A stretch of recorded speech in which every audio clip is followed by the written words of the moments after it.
Welcome, everybody, as we all come into the room. So nice to see you all, for those of you who are putting on your cameras. My name is Andrew Engel. I'm Senior Programmer at Reimagine, and it's my pleasure to welcome you all to Past and Present with Allison Gilbert.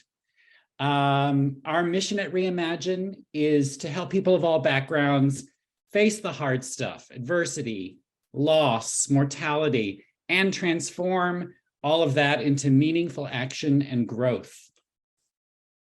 Let me share my screen with you.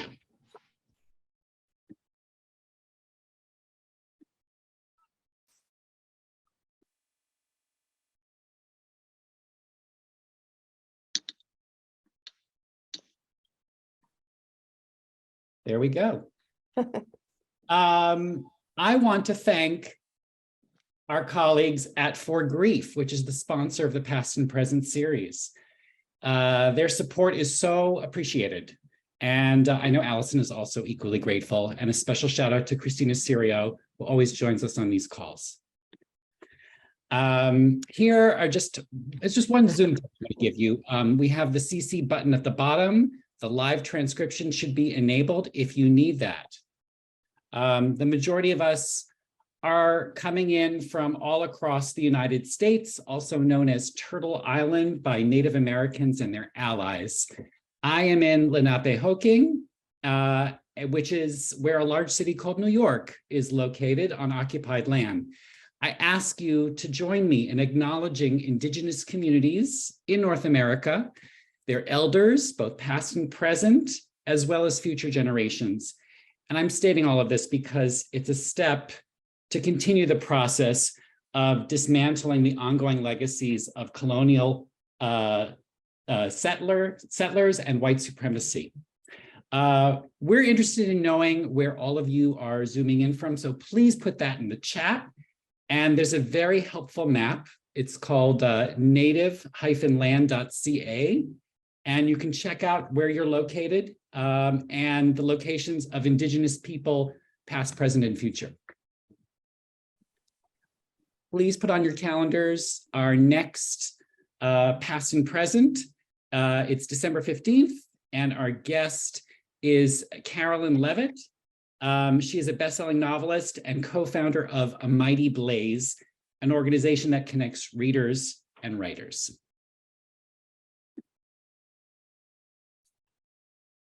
And now, it's my pleasure to introduce Allison. Allison Gilbert is the author of numerous books. Her newest one is Listen World, which is a biography of Hearst newspaper columnist Elsie Robinson. You can see copies behind Allison. And Allison, in your most recent e-news, you have swag as well, don't you, for the book? We do, and Society 6's, are you guys familiar with Society 6? They have, it's a beautiful artists-generated shop, and a portion of those proceeds will go to 826 Valencia, which supports young writers in underserved San Francisco to get their voice to be heard. So we couldn't be more excited about that. So thanks, Andy. That's great. I also want to mention her previous book, Past and Present, Keeping Memories of Loved Ones Alive, reveals creative ways to remember family and friends who we never want to forget. And it's the namesake for this wonderful series that Allison has been hosting with us for a while now. Follow Allison on Instagram, Twitter, and Facebook. She's everywhere as A. Gilbert Writer. And with that, I'm going to hand it over to you, Allison. Thank you so much, Andy. And I am so excited to be here. As you know, this time of the month is my favorite, when I get to join everyone again for this past and present conversation. And today I've been getting a lot of emails, I must admit, about why are you having Gretchen Rubin on this show? She's about happiness. She's about levity. She's about maybe getting the best out of your working life, or maybe your family life with your kids. And I say all of that is true. And there is nobody better to talk about grief with than an expert of Gretchen's caliber and intelligence and platform who talks about habits.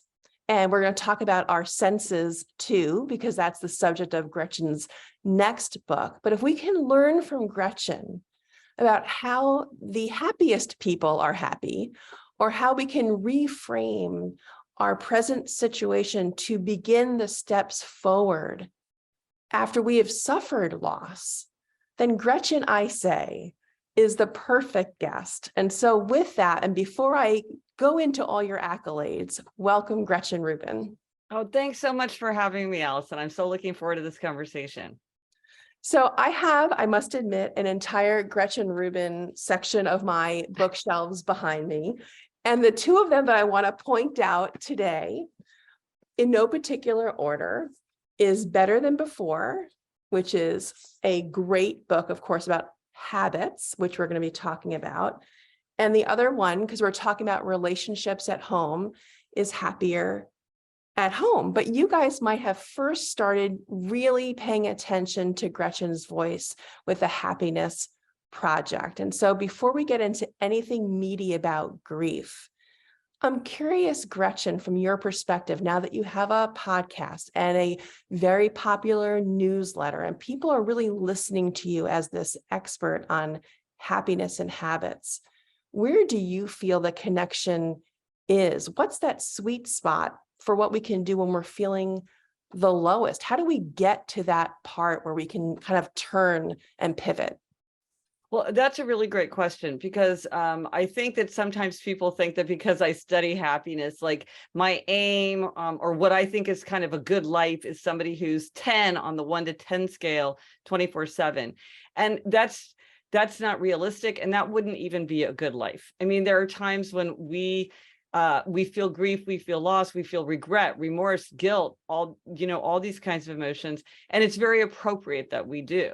And we wouldn't really even seek not to have those feelings, because what does it mean to grieve? Would you say, like, I want to get out of that? I mean, it feels like an important part of the process. It's tied to love and connection. And it's part of the whole range of human experience. I think what we can say is, like, given my circumstances, given my nature, what can I do to be as happy as I can be under the circumstances? So maybe I don't want to, I'm feeling very low. I feel like it's appropriate to feel that way given my response, but, like, should I work to try to get enough sleep? So even though I feel like somehow if I just stayed up, that I'm kind of like, embracing the situation, where it's like, no, I probably would do better if I got enough sleep, or if I went outside and took a walk in the sunshine and the fresh air, or if I took 10 minutes to pet my dog and throw a ball and give myself like a little bit of a mental relief and like a little bit of connection with that sort of unconditional love that you get from a pet and kind of the warm presence.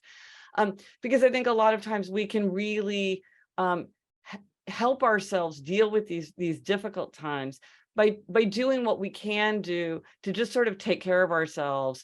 And that is not to dismiss or to distract ourselves from it, but just to allow ourselves to sort of get through it with as much calm and composure and thoughtfulness as possible. Like you said, hanging on to memories. Well, there's many things that you can do, but they might take energy and planning and kind of, dealing with stuff and, and all these things take time, energy, money. And so I think we can take steps, the kinds of things that make people happier in the good times, also make it easier to get through tough times.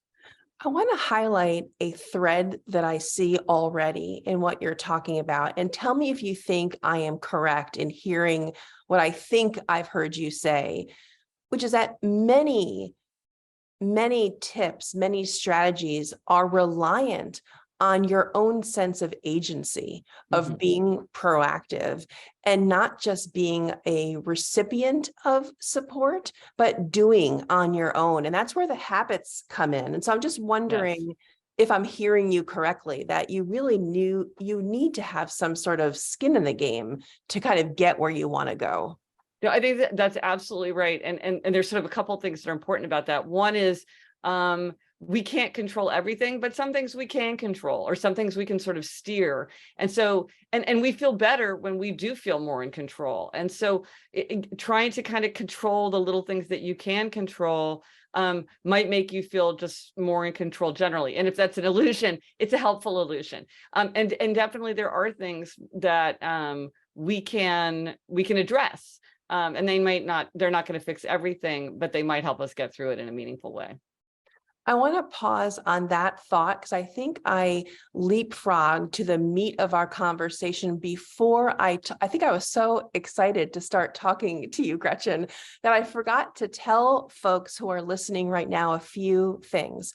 One is that at about Eastern time, 1:30 or so, I'm going to pause and I'm not going to ask Gretchen any more questions. You are going to ask Gretchen questions. And so please take advantage of this opportunity that For Grief, that Reimagine is offering to have Gretchen Rubin here today. Put your questions in the chat. I know that's why you signed up, because you wanted to hear from Gretchen and ask her the questions that are most important to you. And so please take advantage of this time. So about 1:30, I'm going to ask Christina, raise your hand. She's going to go through the chat. She'll see your questions and she'll then read them aloud to either Gretchen or to me, whatever works. And you'll get your questions answered. The second thing I wanted to mention to you as well is that Gretchen's going to pop off about 5 minutes early. In those final 5 minutes, I have brought a treat with me. And so stay tuned for that. But I wanted to give everyone a heads up that don't wait to put your question in there, because about 1:55 Eastern, Gretchen has already very wisely told me that she needed to pop off. So I wanted to give you guys the same heads up that I have. Okay. Gretchen, you have talked about, I did a deep dive into your blog, which I love, and I am a listener of your podcast. And you have said that research shows that traditions and rituals boost physical and emotional health. And I thought we'd start yet again in this spot, because this is, of course, we're gearing up for Thanksgiving and the holidays where we're thinking about traditions and rituals. What is that correlation? Well, in terms of grief, of course, it can be a double-edged sword, because as we go through life, it's absolutely true that the research shows is that traditions and rituals, they give people a sense of what to do, how to behave, how they fit in, reduces decision fatigue. It makes time feel more meaningful. It makes us feel connected to the past and to other people, to, the traditions that are important to us, to our identities. It helps children feel part of a family, gives them a sense of stability. So there's this brings so much pleasure. But for people who are going through loss, of course, the holidays can be a very difficult time, because you feel that absence. You feel that things can never be the same. Maybe you have unrealistic expectations from yourself or from other people about what's going to happen. And so I think it's really important to think about, like, well, what is the positive, but then also kind of how do I think through what might be the painful or difficult moments as I head into this season, which is for so many people full of memories and traditions that can't always be maintained in the way they were. That's an interesting point that you bring up that I want to just pause on for a second, which is giving yourself a bit of grace to maybe let go of a portion of a ritual, maybe let go of a portion of a habit and adjusting to what is now versus wishing that it was all the same. And so I wonder if there's a bit of nimbleness, a bit of flexibility that can help keep traditions going, but within the context of things are different. What do you think about that? No, I think that's really important, because it's sort of like, well, what is the spirit of the tradition, or how can you sort of maintain it in your own way, given what the circumstances are? So, to think about, and also I think what can sometimes help is like, what is the essence of the holiday for you, or the essence of the moment for you, and how to take those forward. Because a lot of times we accumulate a lot of stuff that starts to feel like, well, I should do it because we've always done it, but it's not really an essential thing. And then sometimes like surprising things Like we always buy gingerbread cookies from this one bakery. You might be like, you know what, that's really important to me. We can still do that. And that's still going to give me that holiday feeling that I want. And then maybe something else that might be really taxing or might really bring up a lot of difficult memories. Maybe we'll be like, okay, we'll skip that one, or maybe we'll rethink that one. I think it's important not to be on autopilot, I guess, Yes. and to actually be intentional. Yes. There was Yes. something that you had said to me in an old Q&A that we did, and I want to read it back to you because I thought it was really important for this conversation. And you talked about taking time to remember. And here's what you said. One of the things that makes us happy is to remember happy times of the past, or to enjoy tender thoughts of someone we love. And what I love about that comment is that, again, it's about carving out time to do something that's actually sounds small and might get lost in the shuffle. It's not about shopping or cooking or going out and making sure you have the perfect ornament on a tree. It could be all those things, but it can also be much, much smaller than that, and maybe even more accessible when you're feeling perhaps the most raw. Well, and I have a great example that a listener suggested. So as you said, I have a podcast, the Happier with Gretchen Rubin podcast, and I'm writing my next book called Life in 5 Senses, about tapping into our 5 senses to be happier. And so as one of the try this at home suggestions, we talked about the idea of doing a 5 senses portrait of someone. Like I did a 5 senses portrait of my husband, where like I think of 5 sights that I really associate with him and 5 smells that I really associate with him, and so on. And it's really fun and it's really creative and it's surprisingly challenging and to come up with all 25 things. How did Jamie feel about doing that with you? He's like, yeah. He's used to being, my guinea pig. Yeah, he's used to it. But I found it to be really, really interesting. And so we were talking about it on the podcast. And what was interesting, and to your point, somebody emailed me after it went live and said, oh, I was so intrigued by this idea. My mother recently died, and I was thinking this would be a great thing for us to do at Thanksgiving. We can all sit around and remember and laugh and talk about all the things that we most associated with her. And then I'll have this for my children. Because for this woman, a big concern was that her children would not really have a memory of their grandmother. And she felt like, well, with this is really going to convey to them, like, and really tangibly, the smells, the taste, the sight, you can really capture somebody. And yet it's something that you could do at Thanksgiving dinner. It's not something that's going to take a lot of time, energy, or money. It's not, if it's too painful right away, it's something that maybe you do as a year anniversary exercise or something. But I thought, well, this is a really creative way. But then you could put it on a piece of paper and it's so tangible, because sometimes it is just those little things, like the perfume that they wore, or the soap that they used, or like a particular wool sweater that, you would always associate with a person. And these little things, this is called a Proustian memory, when a sensation brings memories flooding back. Somebody was telling me about how somebody used a particular powder in a compact, and just opening the compact, she would keep for years, just because she would open it and she would have the smell of that powder. And I thought, well, yes, it's so easy, it's so simple, and yet it's so, directly emotional. I love that idea. As someone who wrote an entire book. Yeah, I mean, I'm talking to the expert here. No, yeah. Like I never thought about that. And I love being like completely like the aha moment. Yeah. It's almost like P.S. One more. I mean, it is so good. It's like having a senses biography of your loved one. Yes. That's exceptional. And I'm thinking about it now that my kids are much older. I wrote this book, Parentless Parents, and it was all about helping my kids know who their grandparents were, the grandparents on my side that they never got to meet because my parents died so young.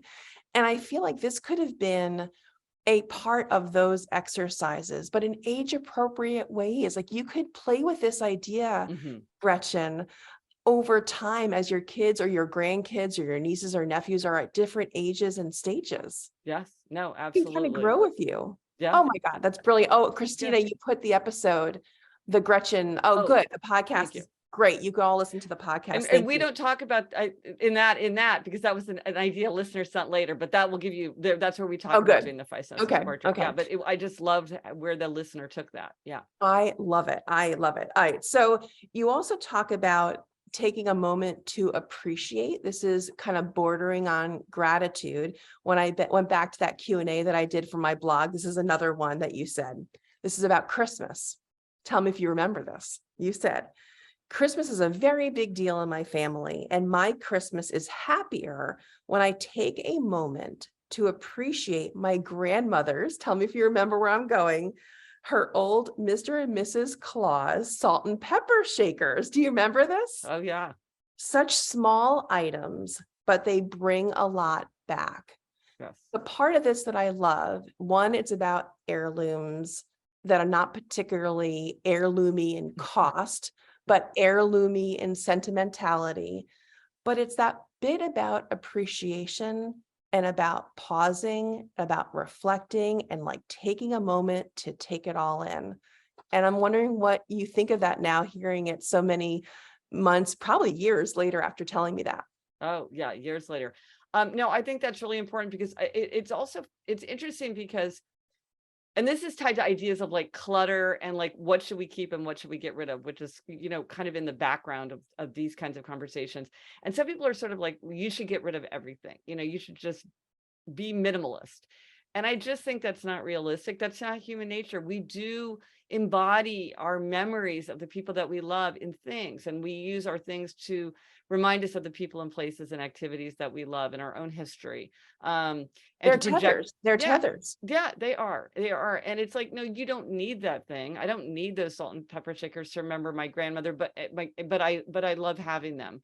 And they do bring her back in a different way. And so I think that one thing to think about is curating those things, because if you have too many, you kind of dilute their power. I think like really find that thing that can crystallize memory. And it's good if it's like small and light too, because it can be a lot. If you have like, a giant desk or something, you want to find that thing that can crystallize it.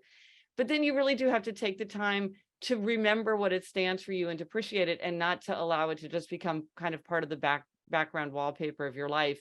Which is why it's kind of nice to have these salt and pepper shakers, because I don't have them out all the time. I only get them out at Christmas, and I have to unpack them from a box. So I have to like hold them in my hands. They're not just like on a shelf where I would just kind of, they become invisible after a while. And they're kind of fragile. So I have to handle them very carefully. And then it takes me right back, to being a little girl and how enchanted I was. And I would play with them like little, like they were My Little Pony figurines, this salt and pepper shaker. And it all comes back, and that is so precious. But I have to allow those memories to come into my mind, or else they just having them does not do the work. I have to engage with those possessions and allow those memories to come into my mind. And that takes, you have to be intentional about that. I want to amplify part of what you just said, which is that sometimes the things that we do love the most, the objects that we do find to be the most heartwarming, if they're in the same place all year long, it does become like wallpaper. You don't appreciate it as much. That same photograph, yes, it just becomes like the coffee maker, or the toaster. yes. And so I think what Gretchen is talking about is, this example, of course, is very, holiday specific, which is, of course, why we're talking with you now. It's like, maybe there are objects that you can set aside for a certain time of year, and that amplifies what they can do for you, literally what they can do for your experience of that grief moment, how that can then transform into something that makes you feel more connected instead of just kind of being wash. Here's another example that, to your point, that we got from a listener, where her mother had a set of china that had kind of a watermelon decoration on it. And she said that her mother's, and partly because her mother loves spring. And so she always associated springtime with her mother. And so she put this china away, and she would only use it on the first day of spring. And that was like a family, kind of a minor holiday that in their family, it was like a time to remember her mother. And it was like, oh, it's the first day of spring. We're using this special china. And then she would put it away. And, you know, and again, it's sort of like, it's tied to a date that's important to that memory. It's not like important to the calendar that we all share particularly. And it's a time to use a possession, but then it feels very tied to the memory. It doesn't just become like, oh, we just use the watermelon china whenever we feel like it, or you know, leave it under the bed for 10 years and forget I about love it. that idea because it's so fabricated. It's completely out And of the ether. It's personalized. It's Yes. absolutely your holiday. You know? Yeah. Or you could do it on your mother's birthday if it was like in the springtime or whatever made sense. Or the, you know, the first day the apple blossoms appeared, and you know, Yeah. right. But you can just create that. Oh, it's interesting. I have this calendar of catalysts because I'm really into the idea that you can use a date to help you reflect. It's the way we use New Year's Day to think about, Yeah. you know, New Year, New You, or Valentine's Day to think about our sweetheart, or Mother's Day or Father's Day. And there's all kinds of funny ones, like you can use 10/10 day, October 10th, to think about like all the things that are going right in your life. You can use what is it? April 1st to think about your finances because it's 401k day. But you could also have like your calendar of like important milestones, personal milestones, where you would reflect and remember. And as you say, carve out that time to make sure that you're engaging with those memories that are so precious. Because in the tumult of everyday life, sometimes we just are on a treadmill and we don't think, and we don't remember, and then we don't feel connected. One point that I would like to bring up for those who love the calendar and utilizing the calendar in a deliberate way is that you can do it for painful days in the following way. So let's say your loved one died on March 20th. And you're hungry for people to acknowledge that day, that if March 20th came around and you weren't getting texts and you weren't getting phone calls, that you would feel hurt. There's no reason why you can't send an invitation, right? A Google Calendar invitation to those people who mean the most to you to say, hey, listen, March 20th is important. It's the anniversary.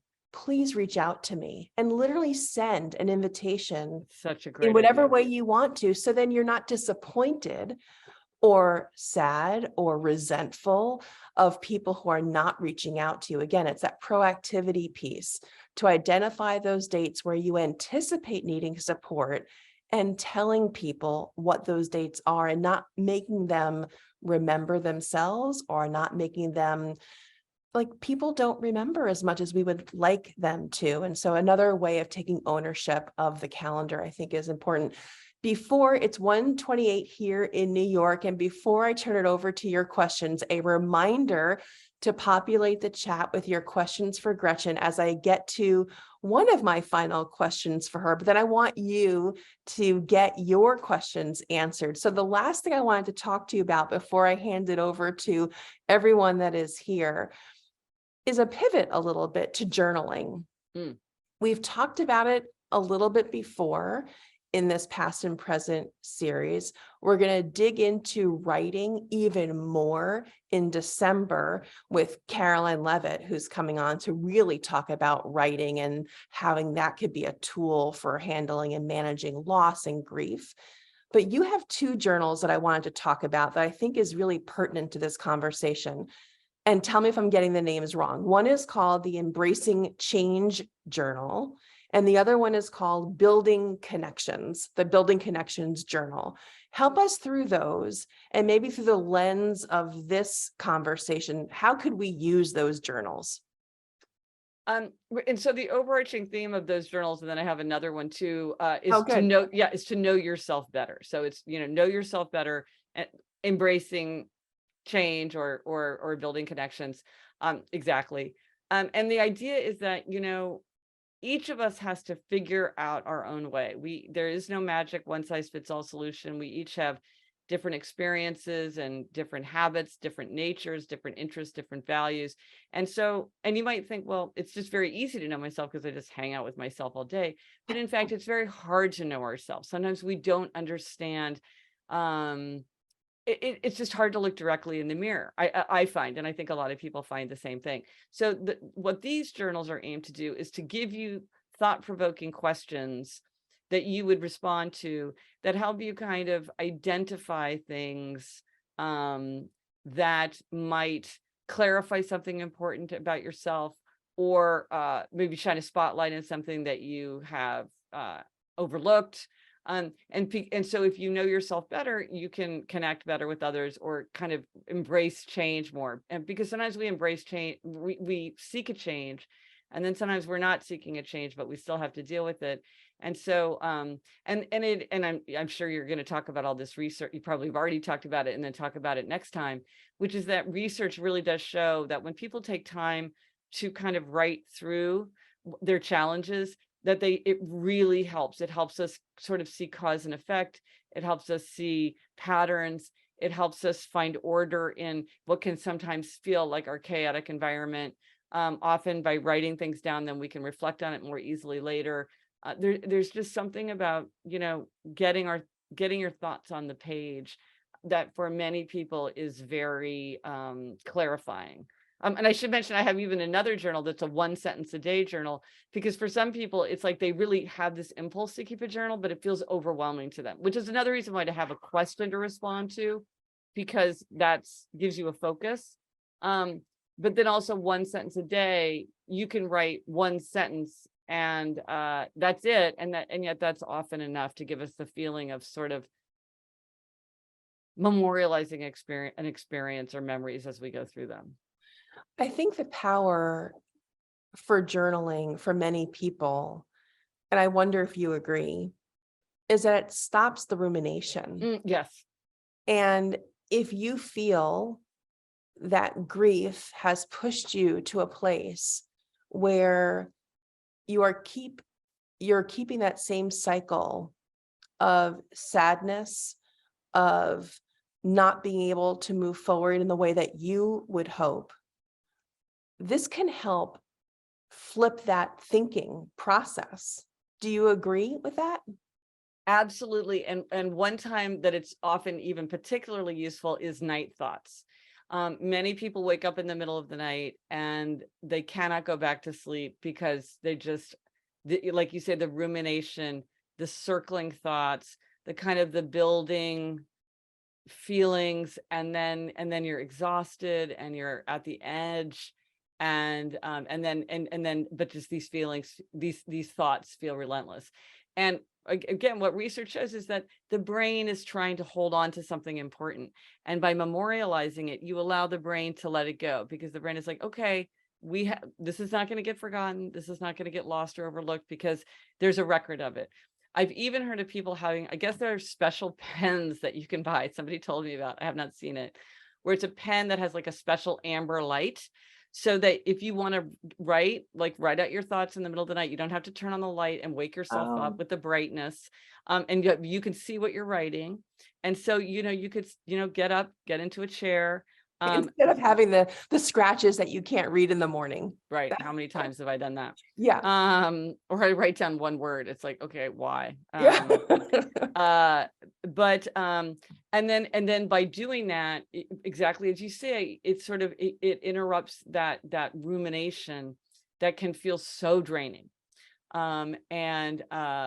Another thing that some people do, and this is great, this is a great way to tackle a journal, especially if you don't want to do it every day necessarily, is to schedule time for a kind of a negative emotion, or like this often works with worrying. People are very kind of consumed with worry. You can schedule time to worry, but maybe if you have a grief, but then there's also kind of this worry aspect to it, like maybe there's lots of tasks that need to be tackled and you're worried about getting it all done, or you're feeling very weighed down, that by sort of saying like, okay, I'm going to think about that at, my time to worry is at 2 p.m. every day, or it's at, 2 p.m. every other day, or once a week. And so then you free your mind generally, because, I'm not neglecting these things. I'm not overlooking them. I'm not denying them. I recognize that they need to be thought about and thought through, but I'm going to wait, and I'm going to have my pen, have my journal, write it down, think it through. And in that time, and so then you can contain it perhaps, but without neglecting it or denying it, which, You're putting them in a box Yeah. that you can then control when it's closed and when it's opened. yeah. And So that's yes. brilliant.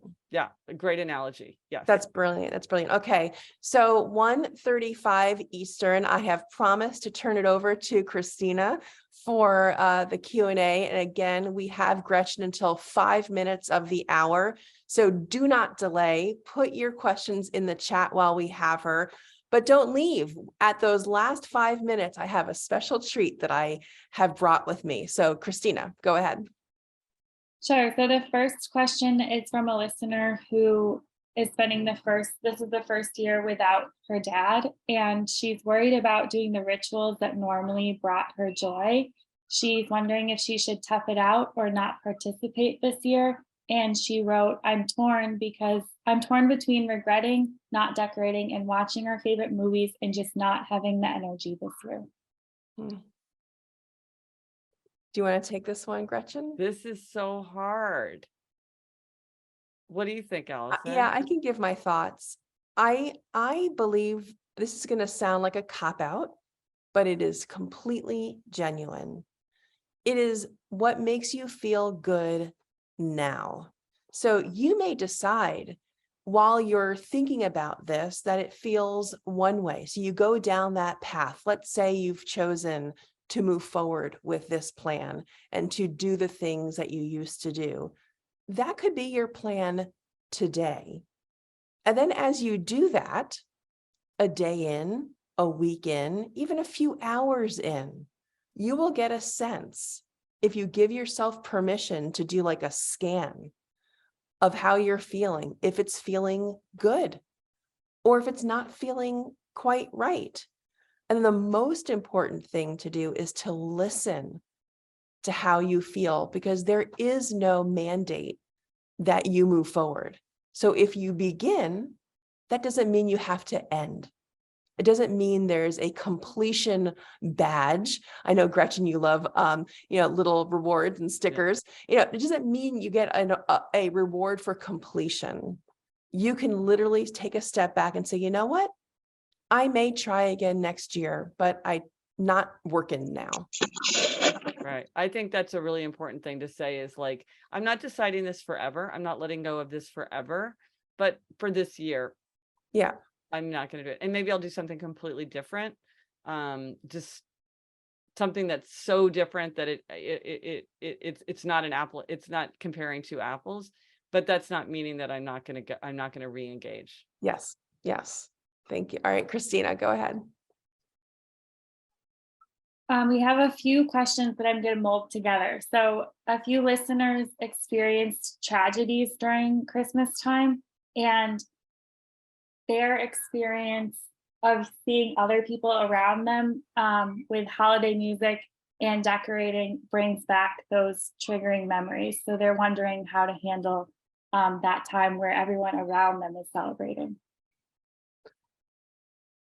I can do that one, Gretchen, if that's, yeah. So I feel you, because I felt that way every Mother's Day without my mom. So I'm with you right there. Every Father's Day, I understand what you are talking about. So for me, one thing is to think about it as triage. What do you need this year? Maybe this year you do not want to open that Pandora's box of going to holiday parties. Maybe this year you don't want to go to the mall that's full of decorations and lots of families shopping for gifts. And instead, maybe you stay home and shop online. I'm making it up, of course, like these could be the choices that you're thinking through. But if you're feeling that these reminders, even the sounds of Christmas carols playing, in a taxi cab, may be triggering for you, those are real. And I wouldn't dismiss by any stretch those feelings. And sometimes the greatest gift you can give yourself is the permission to say no. And no can mean, I'm not going to go to that party on this day. Maybe I'll try that party on another day because it's a shorter window of time. Or maybe I'll try that because it's with these friends and not those relatives. Think about who you're saying yes to and the location, the time limit. And I would also say, and I practice this myself, be responsible if you want for your own transportation. So if you go to a party and it's not working for you, be in control of how you leave, and you're not dependent on getting a ride from someone else.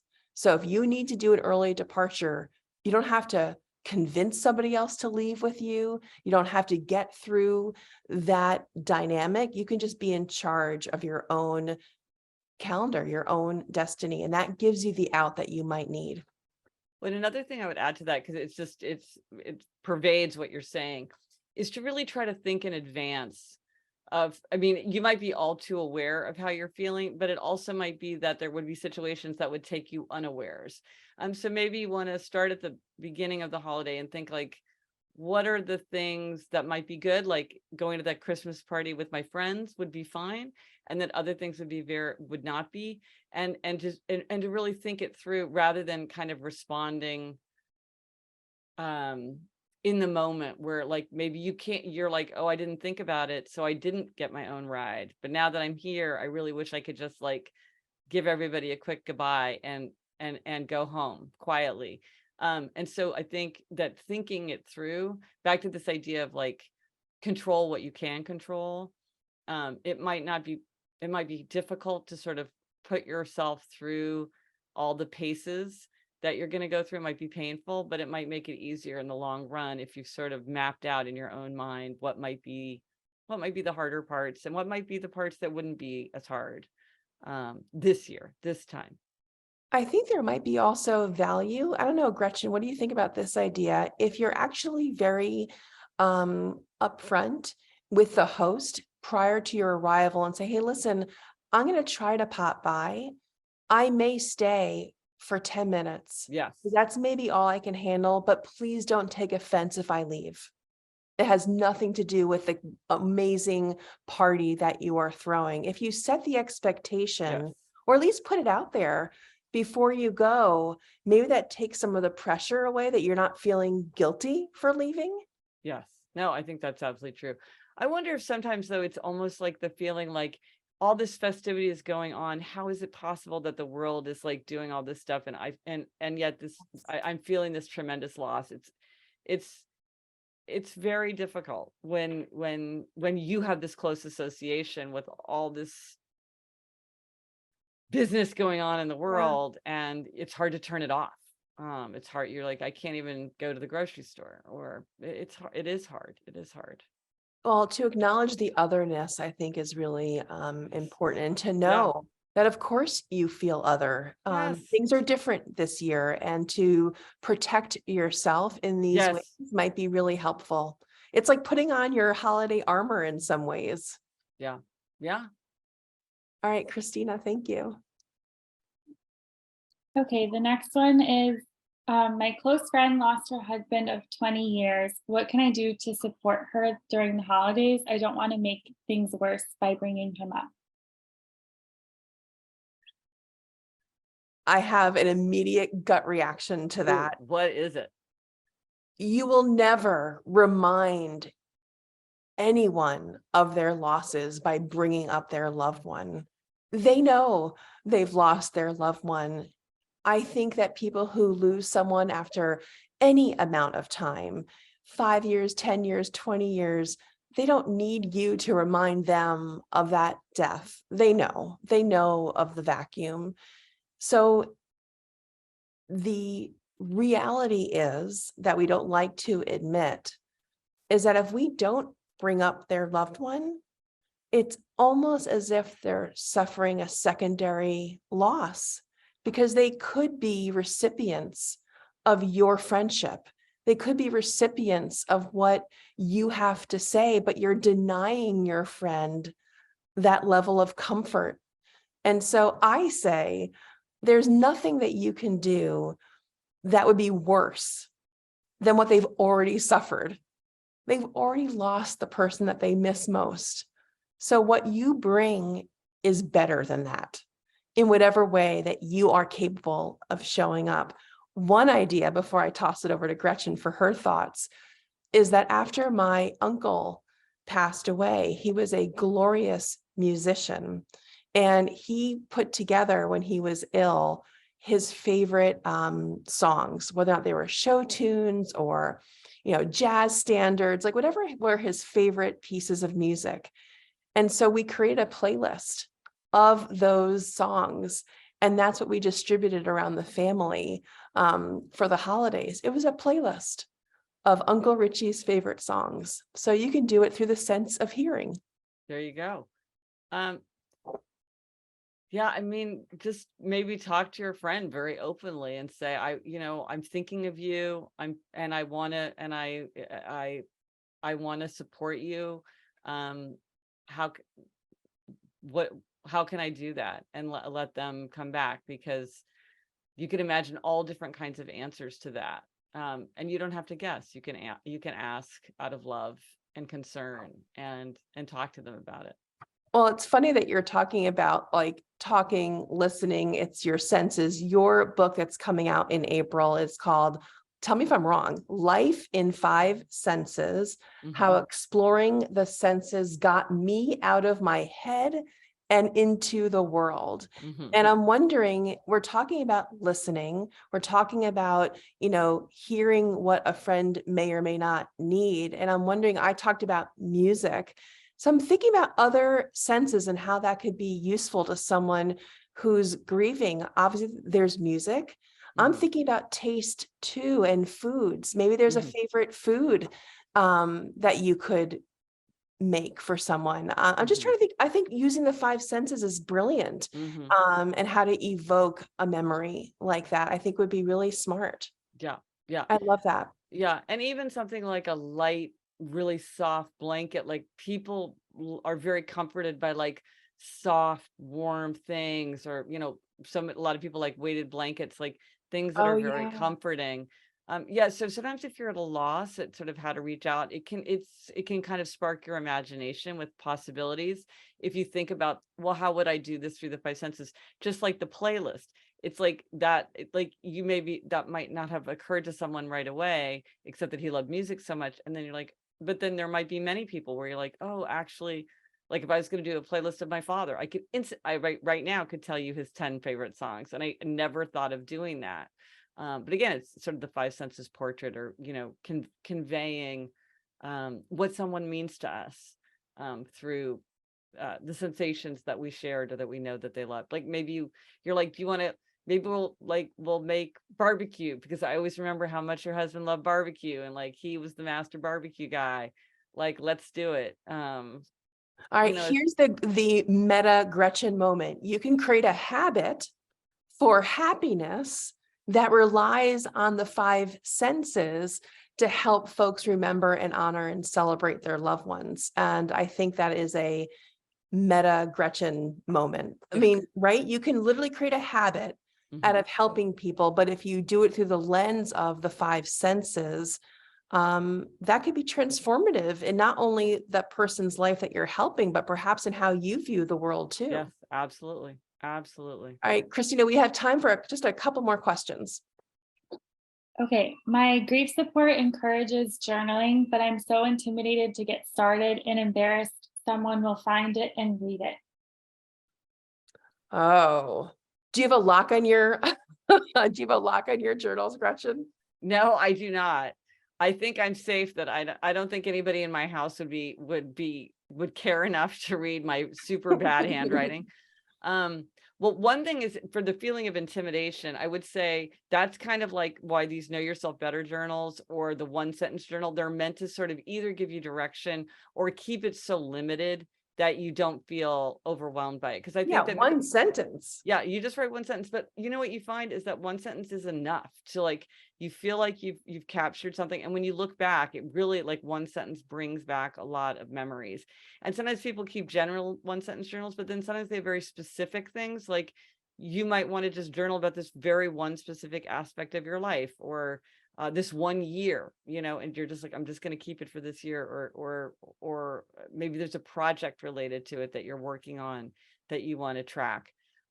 So I would say try to keep it manageable, because I think for some people, the idea of just writing, an open-ended amount of time is very overwhelming. I would say type if you prefer to type, because there's sort of this idea that, and there's some evidence that there's benefits to handwriting, but if you feel very much more comfortable typing, I would say type. If you're honestly worried about your privacy, get a lockbox. I mean, these are things you can buy at like a hardware store. And just, if it just relieves your anxiety, there's nothing wrong with people keep all kinds of stuff locked up. I know somebody who keeps like chocolate locked up because she wants to only have it as a treat at a certain time. And that's part of how the fun for her is like keeping it locked away. So she's like actually open it up. She gets a kick out of it. But so if you feel like that's a big issue for you, fine, that they're just acknowledge it. And it would not be hard to solve. The self-locking diary, Hello Kitty diaries, those are not so safe if somebody wants to track up in your diary, but there's many ways that you could truly keep it private. And you can also lock a computer file. Sometimes you can create a computer file on your laptop that needs a password, not just the password to get onto your laptop. You can create a file in your documents that's locked. Or you could call it something like tax info 1998 and no one will look in it. But yeah, there's a lot of, and I think part of it again is acknowledging that this is something that is, identify a problem that's stopping you from using this tool. And maybe this is not a tool that works for you. No tool works for everyone. No tool fits every hand. So you might try this and decide that it's not a useful tool for you. But if you feel like you're intrigued with the tool, but you kind of can't figure out how to do it your way, just remember there is no right way and wrong way, and there's nothing. And if you're feeling this hesitation, certainly many people have felt that same hesitation. So it's nothing to feel like you need to fix or change. It's just like, okay, well, given that these are my concerns, how might I move forward to experiment with this tool in my own way? In the last 3 minutes that we have, or 2 minutes now, I wanted to remind everyone where you can continue being in touch with Gretchen. Gretchen's on Instagram, Gretchen Rubin, Facebook, Gretchen Rubin, Twitter, Gretchen Rubin. Easy to remember.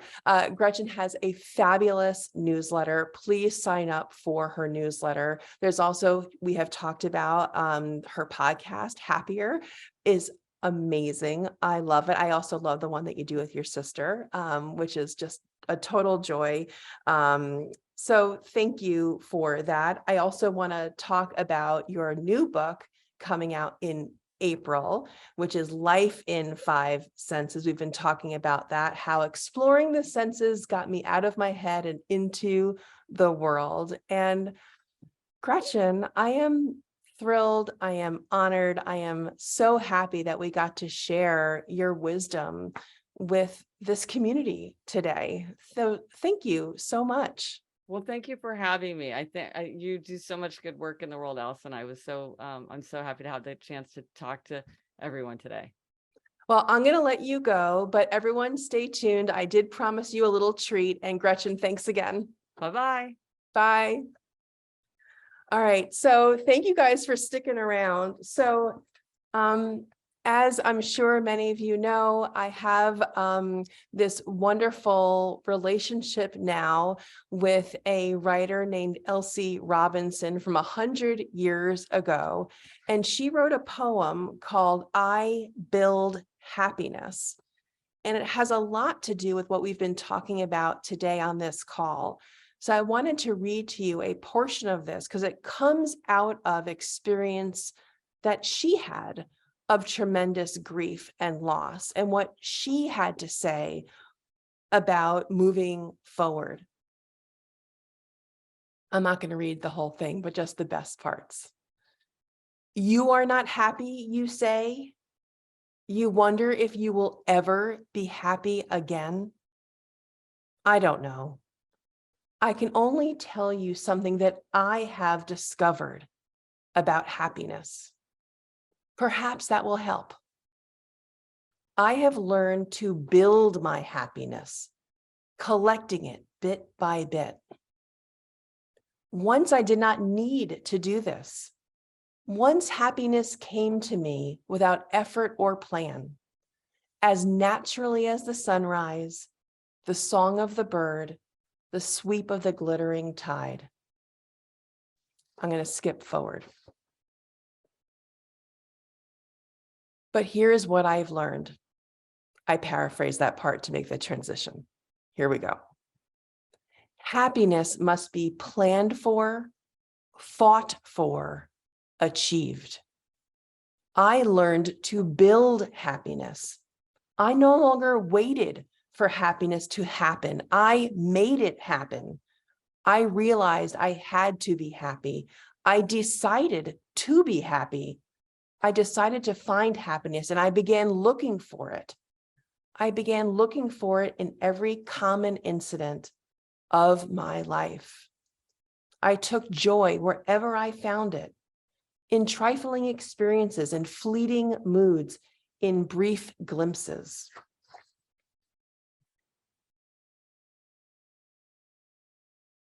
Wait, there's a great part that I skipped over. Hold on one second. This is the best part. You're going to want this part. Hold on. Oh, this is the best part. I apologize. Before she got to the point where she was building her own happiness, this was her realization. This was the fault in her thinking. I began to wish for happiness the way a paralyzed man might wish for movement. The paralyzed man thinks of motion coming back to him in a sudden miracle. I thought of happiness coming back to me that way. I felt that I myself could do nothing about it. It would just have to happen without my volition. And so I waited for it to happen. And then she goes into how happiness must be planned for, fought for, achieved. And so she took joy wherever she can find it. It wasn't easy at first. It was dreadfully hard. It was like going through a complicated, tiresome, senseless drill. My heart was heavy. My imagination refused to budge. I longed to retreat into the easy refuge of grief and despair. But I persisted. And gradually, something did begin to stir in me. And I saw that my life held happiness again. Not the radiance and ecstasy I had once known, but a deliberate delight which could find food for joy in the most barren of places, and which no grief or loss could ever shake again. And this is the last line. So I came to build happiness. You can too, if you will. So now you could see why I fell in love with Elsie Robinson and had to write the biography, Listen World, because she is a sage. I love what she has to say about nearly everything, about happiness and about grief. And so I leave you with those words. It's called I Build Happiness. If you would like that poem, I think I can include it either in tomorrow's email or folks can email me. Right, Christina? What are we going to do about that? Yes, everything will be in the email. Okay, perfect. So I thank you again for being here this month. I look forward to seeing you in December. I wish you peace, love over Thanksgiving. I'll be thinking of my Reimagine and For Grief community. So enjoy the day. Thank you for being with me.